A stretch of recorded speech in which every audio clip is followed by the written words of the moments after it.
स्वागत है दोस्तों आप सभी का आपके अपने YouTube चैनल पर। You are watching aim high to reach high. आज हम स्टार्ट करने वाले हैं कुछ और प्रैक्टिकल क्वेश्चंस डेप्रिसिएशन के। इससे पहली वाली वीडियोस नहीं देखी हैं तो उन वीडियोस को जरूर देख लेना, जहां पर हमने आपको application, practical application, return down value method और स्ट्रेट लाइन मेथड की एक प्रैक्टिकल एप्लीकेशन किस तरीके से क्वेश्चन को करते हैं ये मैंने बताया था। तो उन वीडियोस को जरूर देख लेना, तब यहां पर आए। तो हम आज करने जा रहे हैं अपना एक और क्वेश्चन, तो देखेंगे बहुत ध्यान से। मान करके चलते हैं कि 1 अप्रैल 2010 31 मार्च 2011, 1 अप्रैल 2011 31 मार्च 2012, 1 अप्रैल 2012 31 मार्च 2013। ठीक, ये 3 साल का क्वेश्चन हम आपको करके दिखाएंगे। ये हो गया फर्स्ट ईयर, ये हो गया सेकंड ईयर और ये है आपका third year. This is your third year. ठीक है, तो ये 3 साल का क्वेश्चन हम यहां पे आपको करके दिखाएंगे।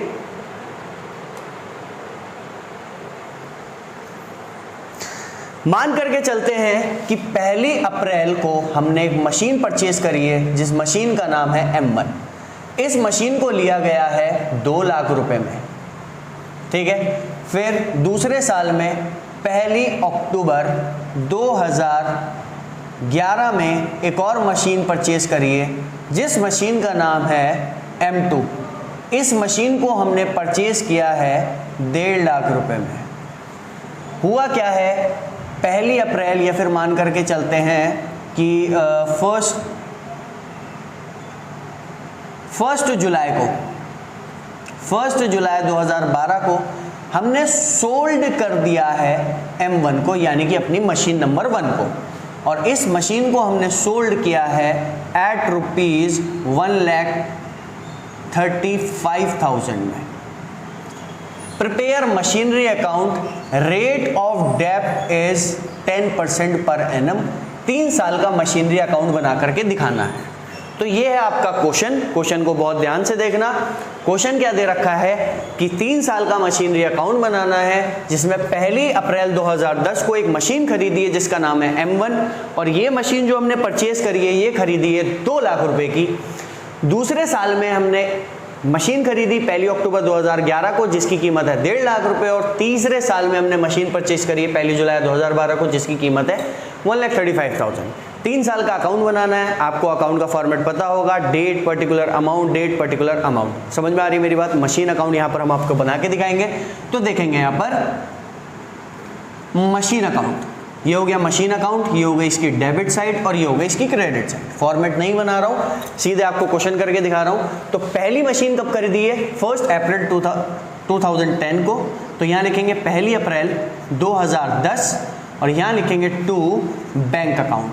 इस मशीन को हमने परचेज करा है कितने रुपए में? 2 लाख रुपए में। 2 लाख रुपए में हमने एक मशीन परचेज करी है। फिर क्या होगा, मशीन को इस्तेमाल करेंगे, ईयर एंड होगा 31 मार्च 2011 आएगी। 31 मार्च 2011 को हम क्या करेंगे, इस पे डेप्ट चार्ज करेंगे। क्वेश्चन को कर रहे हैं हम स्ट्रेट लाइन मेथड से, जहां पर डेप्रिसिएशन ओरिजिनल कॉस्ट पे लगता है। तो अगर मैं M1 पे डेप्रिसिएशन लगाऊं जिसकी ओरिजिनल कॉस्ट है 2 लाख रुपए, तो यहां पर आपका डेप्ट चार्ज होगा इस पे। यहां लिखेंगे बाय डेप्रिसिएशन अकाउंट। मशीन का नाम है M1। कितने रुपए का? 2 लाख का 10% होता है जी 20,000 रुपए। 20,000 रुपीज का इस पे डेप लगा। ईयर एंड होगा 31 मार्च को निकालेंगे इसकी बुक वैल्यू और यहां लिखेंगे बाय बैलेंस CD। मशीन का नाम M1 है। 2 लाख का 10% कितना आ जाएगा? 20,000। 2 लाख माइनस 20,000 कितना होगा जी? 1,80,000। फर्स्ट ईयर हमारा कंप्लीट हो चुका है बिल्कुल इज्जत के साथ। ये आ जाएगा हमारा 2 लाख और यहां पर भी आ जाएगा हमारा 2 लाख। पहला ईयर खत्म। अब यही क्लोजिंग बैलेंस 1 अप्रैल को क्या बनेगा? 1 अप्रैल 2011 को ओपनिंग बैलेंस बनेगा। यहां लिखेंगे टू बैलेंस BD। मशीन का नाम है जी M1। कितने की? बुक वैल्यू कितने की है, ये क्लोजिंग बैलेंस यहाँ पर ओपनिंग बनेगा। फिर दूसरे साल हम इसको मशीन को इस्तेमाल करेंगे। जैसे ही 6 महीने कंप्लीट होते हैं, हमने 1 अक्टूबर 2011 को एक मशीन और खरीद ली, तो 1 अक्टूबर 2011 को हम ये लिखेंगे टू बैंक अकाउंट, और यहाँ पर मशीन का नाम आ जाएगा M2, और ये मशीन खरीदी है हमने 1.5 लाख रुपए की। समझ में आ रही मेरी बात। फिर 1 अक्टूबर के बाद टाइम फिर बीतेगा और बीतते बीतते ईयर एंड होगा, 31 मार्च 2012 आएगी। 31 मार्च 2012 को हम फिर क्या करेंगे, इस पे डेप लगाएंगे, बाय डेप्रीसिएशन अकाउंट। मशीन का नाम है M1 और M2, दोनों मशीन्स पे डेप लगेगा। 1,80,000 वाली मशीन पे ओरिजिनल कॉस्ट कितनी है इसकी, 2 लाख। 2 लाख का 10% होता है 20,000। इसी तरीके से अगर बात की जाए दूसरी मशीन की 1.5 लाख रुपए की, जिसकी कीमत है 1.5 लाख का 10% होता है, एक जीरो कम कर दो 15,000 रुपए। लेकिन ये 15,000 रुपए पूरे साल का डेप्रीसिएशन है, हमें इस पे 6 महीने का डेप्रीसिएशन लगाना है। तो इसका मतलब 15,000 का आधा कर दो, कितना हो जाएगा जी, 7,500। ठीक, ईयर एंड होगा 31 मार्च को। हम इनके क्लोजिंग बैलेंसेस निकालेंगे बाय बैलेंस CD करके, और M1 और M2 के क्लोजिंग बैलेंस को यहां लिख दिया जाएगा। 180 माइनस 20 कितना होता है जी, 1,60,000, और 1,50,000 माइनस 7,500 ये हो जाएगा 1,42,500। ईयर एंड होगा इसी तरीके से हम ये क्लोजिंग बैलेंसेस निकालेंगे यहाँ पर 2 लाख, और ये हो जाएगा हमारा 3,30,000। 3,30,000 रुपए ये आ गया, और यहाँ का टोटल भी कितना होगा, 3,30,000 रुपए होगा। अब ये वाले क्लोजिंग बैलेंस 1 अप्रैल 2012 को क्या बनेंगे, ओपनिंग बैलेंस बनेंगे। यहाँ लिखेंगे 1 अप्रैल 2012, और यहाँ लिखेंगे टू बैलेंस BD। मशीन का नाम आएगा M1, दूसरी का नाम आएगा M2। M1 कितने की है, 1,60,000 की। M2 कितने की है, 1,42,500 की। अब होना क्या है, जब ईयर एंड होता तो हमने उससे पहले यानी कि 1 जुलाई को हमने M1 को बेच दिया। तो 1 जुलाई को हमने मशीन को बेचा, तो इस साल हमने कितने महीने तक इसको इस्तेमाल किया, हमने इस्तेमाल किया अप्रैल मई जून, 3 महीने इस्तेमाल किया। तो इसका मतलब बाय डेप्रीसिएशन अकाउंट M1 पे जो डेप लगेगा वो कितने महीने का लगेगा, वो डेप्रीसिएशन लगेगा 3 महीने का, 3 मंथ्स का यहाँ पर डेप्रीसिएशन लगेगा। कैलकुलेट करके दिखा रहा हूँ कैसे निकालेंगे। ओरिजिनल कॉस्ट कितनी थी, 2 लाख। 2 लाख का 10% 10/100 मल्टीप्लाई बाय कितने महीने के लिए, 3 महीने के लिए, तो 3/12 करेंगे। 2 जीरो से 2 जीरो कैंसिल, 3 4 जा, और 4 को इससे हम करेंगे तो ये आ जाएगा हमारा 5,000। यानी कि कितना डेप लगेगा इस पे, 5,000 रुपए का। बात क्लियर हो गई। अब क्या होगा, 1 जुलाई को हमने इस मशीन को बेच दिया, तो यहाँ लिखेंगे बाय बैंक अकाउंट, क्योंकि खरीदते हैं तो यहाँ पर टू बैंक अकाउंट, बेचते हैं तो यहाँ पर मशीन हमने बेच दी। भाई कितने की बेची, 1,35,000 की बेची। 1,35,000 की मशीन को बेच दिया। अब इस मशीन पे हमें फायदा हुआ या नुकसान ये देखेंगे बहुत ध्यान से। इस मशीन की यहाँ तक की बुक वैल्यू कितनी है, 1,65,000। तो यहाँ देखो इसकी 1,65,000, 1,60,000 रुपए इसकी वैल्यू है। इस पे लगाएंगे हम डेप, और डेप कितना लग रहा है हमारा, डेप लग रहा है इस साल 5,000 का। 5,000 का डेप इसमें से लेस किया, और लेस करने के बाद 1,55,000 रुपए ये आ रही है इसकी book value. 1,55,000 is book value of M1. Now, when we are talking about sale value, that is 1,35,000. 1,35,000। अब खुद सोचो यार, 1,55,000 की चीज को अगर मैं 1,35 में बेचूंगा तो मुझे नुकसान नहीं होगा। 20,000 का क्या हो गया, लॉस हो गया। और आपको पता है जब कभी भी मशीन पे लॉस होता है तो हम उसको क्रेडिट में लिखते हैं, किस नाम से, by profit and loss account के नाम से। और ये आ जाएगा M1 का लॉस। कितने रुपए का आ जाएगा जी, 20,000 रुपए का। क्लियर हो गया। इसके बाद अब अगर बात की जाए कोई मशीन बची है क्या, बिल्कुल बची है। कौन सी मशीन बची है, M2 बची है। तो हम क्या करेंगे, M2 को पूरा साल इस्तेमाल करेंगे। डेट कौन सी आएगी, 31 मार्च 2013, और 31 मार्च 2013 को हम क्या लगाएंगे, इस पे डेप लगाएंगे, बाय डेप्रीसिएशन अकाउंट। मशीन का नाम है M2। 15,000 का 10% कितना होता है जी, वो सॉरी 1.5 लाख का 10% होता है 15,000।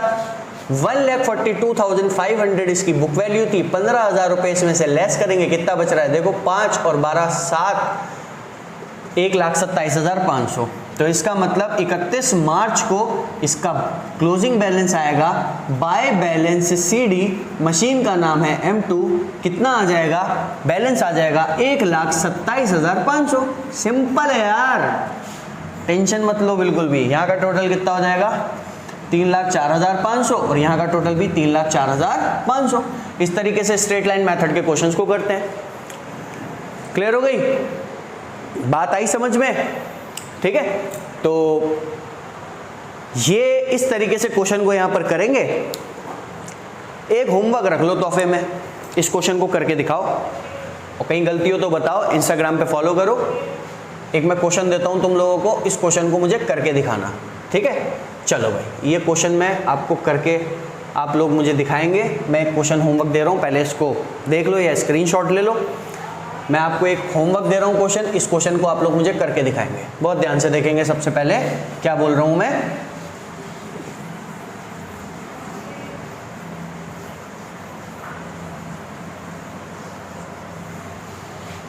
देखो यहां पर एक क्वेश्चन मुझे करके दिखाएंगे आप लोग। 4 साल का क्वेश्चन दे रहा हूं, मान करके चलते हैं 1, 2, 3, 4।